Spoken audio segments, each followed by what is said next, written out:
तेव्हा गोव्यात कोणालाही स्पष्ट बहुमत मिळालेलं नाहीये, त्यामुळे तिथं सत्तेच्या समीकरणात प्रत्येक जण प्रयत्न करतोय या छोट्या पक्षांना अपक्षांना सोबत घेण्याचा।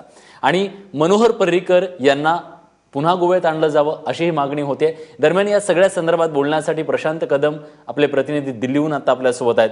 प्रशांत, मनोहर पर्रीकरांनी गोव्यात यावं असं मागणी होतीये आणि जर ते आले तर मग दिल्लीमध्ये संरक्षण मंत्री म्हणून कोण असेल, काय सध्या हालचाली दिल्लीत रंगताय?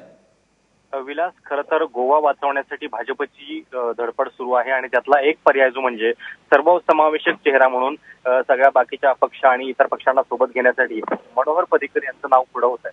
मनोहर पर्रीकर खरं तर गोव्यात आले तर भाजपचं राजकीय दृष्ट्या फार नुकसान होणार नाही, कारण संरक्षण मंत्री पदावरती तसाही त्यांना इथं फारसा फ्री हँड मिळत नाहीये आणि तेही स्वतः गोव्यामध्येच जास्त रमतात। म्हणजे आठवड्यातले 2 दिवस ते दर शनिवार रविवारी गोव्यामध्येच जात असतात।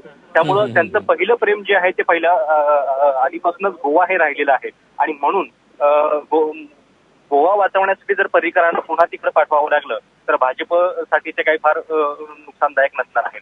अर्थात संरक्षण मंत्री पदावरती कोण येणार याच्याबद्दलची मग नावांची चर्चा आहे ती त्याच्यानंतर सुरू होऊ शकते। मात्र एकूण मोदी गव्हर्नमेंटचा जर पॅटर्न बघितला तर या ठिकाणी जे पक्षातले सगळे जुने चेहरे आहेत त्याच्यापैकीच एकनिष्ठ असा कोणीतरी संरक्षण मंत्री पदावरती नेमला जाऊ शकतो। अर्थात या संदर्भातल्या पुढच्या घडामोडी अजून सुरू झालेल्या नाहीयेत। गोव्याचे जे प्रभारी आहेत नितीन गडकरी ते आधी आमदारांशी चर्चा करतील आणि त्याच्यानंतर या पर्यायाबद्दल विचार होऊ शकतो। प्रशांत, तुम्ही राहाच आणखी एका महत्त्वाच्या बातमीवर तुमच्याकडून माहिती जाणून घ्यायची आहे, पण गोव्यातली जी परिस्थिती आहे त्याच्याबद्दल खूप बोलकं चित्र सध्या असं आहे की पहिलं प्रेम गोव्यावरती आहे मनोहर पर्रीकरांचं, अपरिहार्यतेनं त्यांना ते प्रेम मिळेल अशी आशा करूया। ते पुन्हा गोव्यात येतील का याकडे आपली नजर असणार आहे।